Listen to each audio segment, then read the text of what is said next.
Here. This is the legendary trolling of Anthony Jesselnik.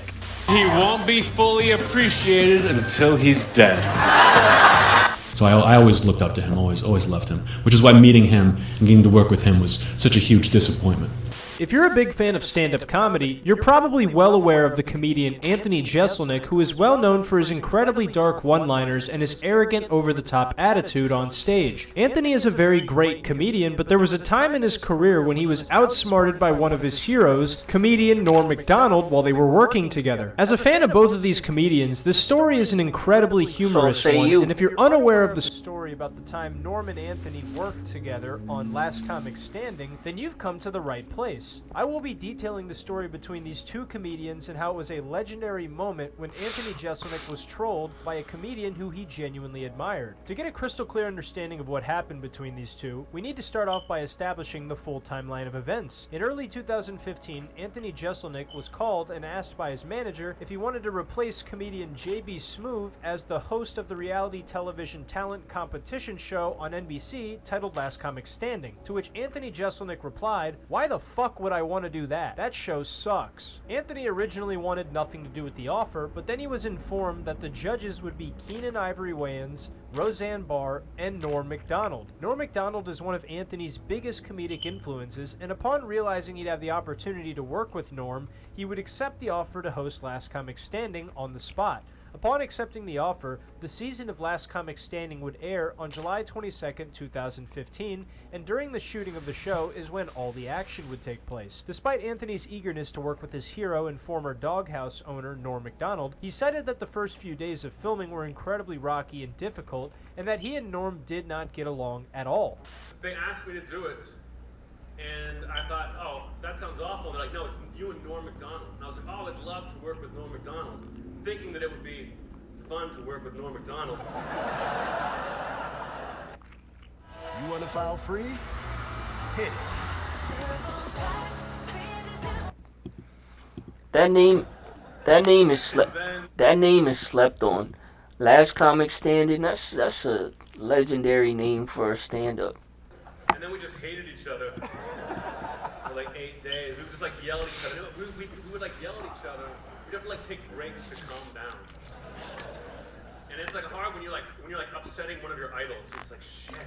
He also expressed disappointment in the fact that NBC decided to cut out all of the fights that him and Norm got in, because even though it was uncomfortable for him, he believed that it was great television and that people would really enjoy it. And then we would talk after each episode and be like, well, at least it's gonna be great television. And then they cut all that shit out. They're like, oh, this interesting stuff. No, we gotta get rid of that to watch these open micers go head to head.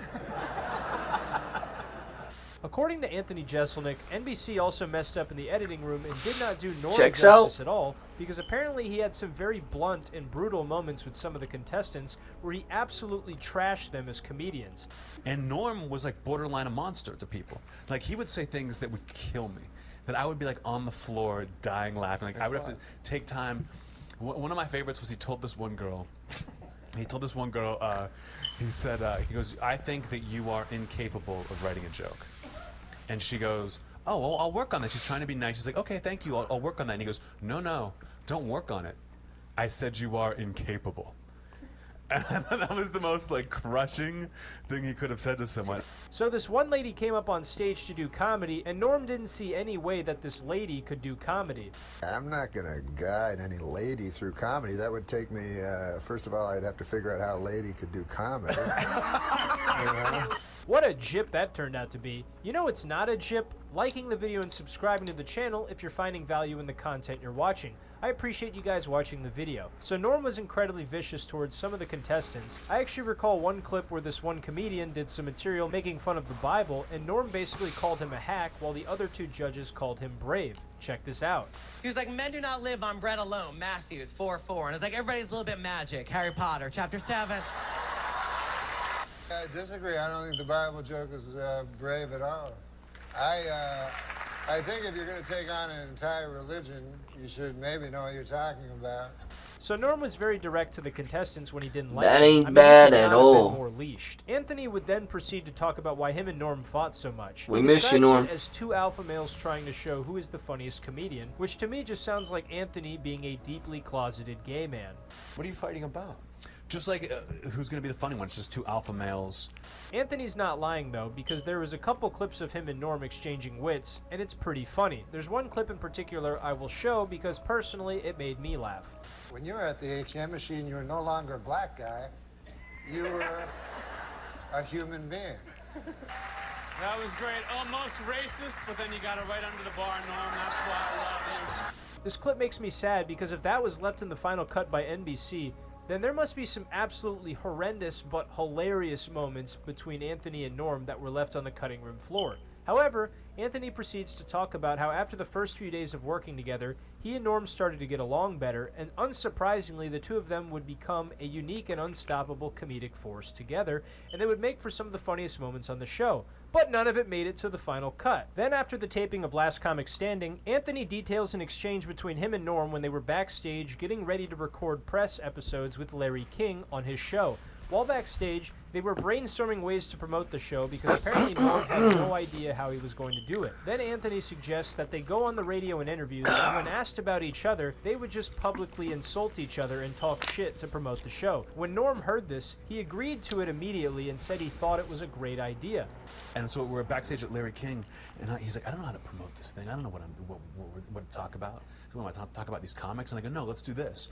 Let's say that we had this horrible rivalry, and then we hate each other and just talk trash about like things we do to each other backstage and like all these how much we hate each other. He goes, that's great, let's do that. That's really funny. And I'm like, all right, great.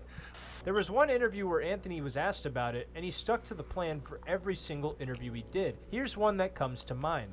You know, like not every joke has to hit. You don't want to be a crowd pleaser. You want to be a great comedian. And Norm seemed to always be going that way.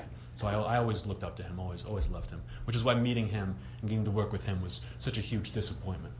Norm Macdonald, who was amazing. He'll be here in a little while. He wasn't that great. I know he's probably listening to this a little bit, but between you and me, it's more my show. It wasn't a bit. It was like he was pontificating about things, and female comics especially got it rough. Yeah.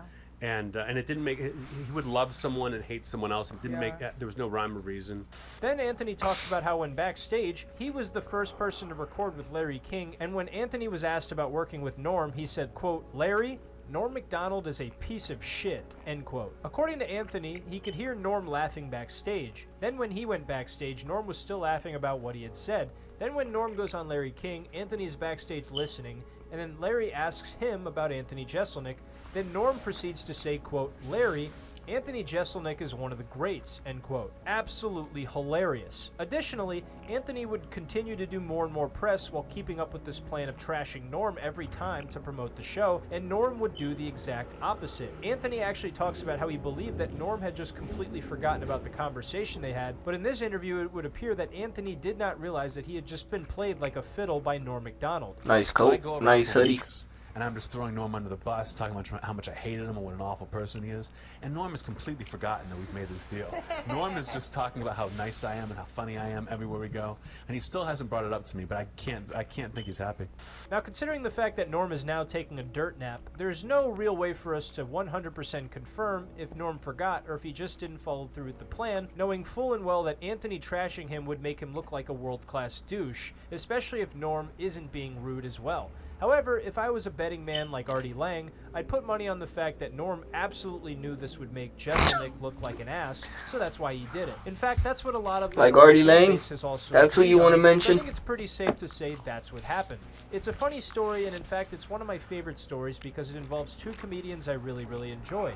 As much as I like Jesselnik, he had to take this one on the chin because he was trolled by one of the masters of trolling. Furthermore, some of the details of this story I picked up from seeing Anthony Jesselnik live very recently, where he details the interaction between him and Norm and how Norm was the only celebrity he was ever really excited to meet. And if Anthony releases a new special sometime soon, you will all get to hear this story from his perspective for yourself. I like Anthony, I love Norm, but I just thought this story was too good to not share on the channel, and I really hope you guys enjoyed it. All in all, this was the legendary trolling of Anthony Jesselnik. Hey guys, thank you so much for watching the video to the end. If you enjoyed the video, make sure to support the channel by liking the video, subscribing to the channel, and turning on post notifications down below, because that's a free way to help the channel out, and it also helps the community grow brick by brick. I want the YouTube family to hit 100,000 subscribers this year, so please help me out with that by subscribing to the channel. If you want to support the channel further, you can check out the Patreon page down below, where you can get some exclusive benefits like getting to see videos early, getting to see exclusive content like a podcast I recently recorded in my set at the Tampa Improv. You also get to play a direct hand in the direction my channel takes. Yeah, I agree with you. I enjoy, I love Norm, but I definitely enjoy Ant. He's good money. Let's get ready to DoorDash! Oh, the pie has been delivered. Listen to me. You're not used to your avatar body. This is dangerous. This is great. This is Avatar, but you already knew that. It's not just a franchise. It's not just a cultural phenomenon. It's a way of life. At least according to its most overzealous fans. Over the course of 16 years, these ultimately forgettable stories have spawned one of the most rabid fan bases in modern history. So how did this happen? It seems Awa has turned her back on you. Chosen one. Avatar was originally dreamed up by legendary filmmaker James Cameron, and we mean that literally. At just 19 years old, James Cameron had a dream about a strange bioluminescent world with light-up stones and alien creatures, and that dream would eventually be rendered in state-of-the-art 3D computer animation in 1996. Yes, Cameron's first attempt at making his dream a reality would come directly after he'd wrapped production on Titanic. The project reportedly made use of fake CGI actors and cost the writer-director somewhere in the ballpark of $100 million. But unfortunately, the CG tech of the era just didn't meet Cameron's exacting standards, and so he killed the project. But Avatar didn't stay dead for long. Celebrated innovator James Cameron has lived a dozen lives. Director, undefeated Little League coach, deep sea explorer, the list goes on, for he is truly a Titanic talent. For an entire decade, Cameron worked behind the scenes with special effects house Digital Domain to improve upon computer animation. Production officially began in early 2006, and in December of 2009, Avatar was released to instant success. Not only were critics heaping on the praise, but Avatar swiftly became, and still remains, the highest-grossing movie to hit theaters ever. Audiences everywhere were enamored with the planet of Pandora, a breathtakingly beautiful world with an equally beautiful race of aliens, which were realized in unimaginable detail for the standards of the early 2000s, and that's about all audiences cared about. I see you. I see you. As it turned out, the characters and plot of Avatar were pretty forgettable. Like, if you're not a super fan, do you have any idea what this guy's name is? Or this woman? Or this alien? Do you even know the main character's name or what he's doing on the planet? No. In reality, a lot of what was memorable about Avatar was memorable in a bad way, like Sam Worthington's awful American accent and his hollow performance as Jake Sully. Okay, I'm sorry. Whatever I did, I am sorry. Or the paint-by-numbers plot, which boiled down to Dances with Wolves, but make it blue. We will show the sky people that they cannot take whatever they want. This is our land. Or the comically basic name for the rare mineral our antagonists are looking for. Unobtainium. Because this little gray rock sells for 20 million a kilo. That's the only reason. It all came together to create a visually ain't bad dazzling at all. yet fairly uninteresting experience, and the world moved on. Or most of us did, anyway. I forgot about it for years, but then I remembered that Avatar used the papyrus font as its logo. James Cameron himself decided to get to work in Follow the money. sequel, and he devoted all his time and creative energy to it. There would be no more wholly original Cameron films. The impending Avatar franchise was going to be his life's work. And while the sequel would eventually materialize after 13 full years, there were those who kept returning to the home tree again and again until it became a sort of fixation. The excess of the Avatar fandom had barely begun to show themselves. Take, for instance, Mr. Avatar, a carpenter in Canada who saw the original Avatar 11 times in theaters. He wrapped his work truck in a vinyl sticker themed entirely to the movie and got Neytiri, the alien love interest, tattooed on his chest. Today, Mr. Avatar is about 95% blue. He spent over a decade of his adult life slowly tattooing his body to better resemble a Na'vi, which, you'll be forgiven for not remembering, is the name of the alien species in Avatar. And his truck is still wrapped in Avatar branded vinyl. I'm saying I'm crazy, obsessed. I don't know if you want to call it obsessed, but I just love everything about it, and I'm just willing to show it off. But there are Nothing wrong with that. who have learned to speak the Do your Na'vi thing. language fluently, and the amateur Pandoran historians who've committed themselves to archiving and memorizing as much lore as possible, and the cosplayers lovingly turning these CG characters into physical costumes, and the artists and writers who dedicate their skills to creating fan clans, which are essentially non-canon tribes of Na'vi from the various biomes of Pandora. Some devotees even take their fan clans into the real world in an attempt to foster communities offline. Recently, one of these real-world clans started to make waves in the fandom due to some of the, let's say, intense videos they share on their social media. It's almost too bizarre to believe that Avatar has inspired this level of adoration in people. Yet, the mediocre 2022 sequel, Way of Water, made almost as much money as its predecessor in an era where basically nobody shells out for a movie ticket anymore. And the upcoming threequel, Fire and Ash, will probably make just as much, despite it looking like another bland, dry story with beats we've all seen 100 times before. And it's not just the movies. Disney saw so much promise in Avatar that they decided to build an entire theme park land in Florida years before Way of Water had even come out. Avatar has now permeated almost every facet of the pop culture landscape. Which brings us back to the question we started this video off with. How did this happen? How did these movies make so much money? How have they had such a long-lasting cultural impact when everyone outside of the Na'vi role-playing fan forum has all but forgotten about them? Do you remember the Avatar logo? Yeah, it was tribal yet futuristic. Papyrus! There. Wheels. We need wheels. No. Hey. Hey, there's certain actors and actresses who never cease to amaze me how funny they are. And yet they don't really do, comedy isn't necessarily their go-to film. There are a few reasons we can point to as possible indicators of Avatar's staying power. The first is that Avatar's simplicity may actually work in its favor. Basic stories are easy to understand for everyone. Not only that, but they transcend language and cultural barriers, making Avatar a prime example for international expansion. But as basic as they seem on the surface, there is actually a lot more to the world of Avatar than initially meets the eye. So if you really like what you see, then it's easy to open Pandora's box, so to speak, and lose yourself deep in the lore. Cameron has been refining this idea since he was 19 years old, and you can feel his obsession with it in every facet of the world. Fans can only learn to speak Na'vi because Cameron hired a linguist to create a real language from scratch. Teach me more Na'vi words. What's wolf? There is no Na'vi word for wolf, but there is one for website, which I assure you makes perfect sense. They can familiarize themselves with the ecology of the planet because Cameron employed entire departments of artists and scientists to literally breathe life into the world. The microscopic details of Pandora underneath the glossy sheen of its story is really the appeal. Then there's the technological aspect. These movies are full-on spectacles. Cameron's push for realistic CGI broke boundaries in 2009 and continues to do so today. He's intent on making these movies look as believable as possible. And between the body and facial tracking, the lighting effects, and most recently the water effects, you might say that the Avatar films are just really impressive in overly long tech demos. And let's not forget that when the original Avatar came to theaters, it did so in 3D. When the wood sprites floated their way through the theater to land on Jake, it pulled you into a moment in a way that very few other movies have managed to achieve in 3D.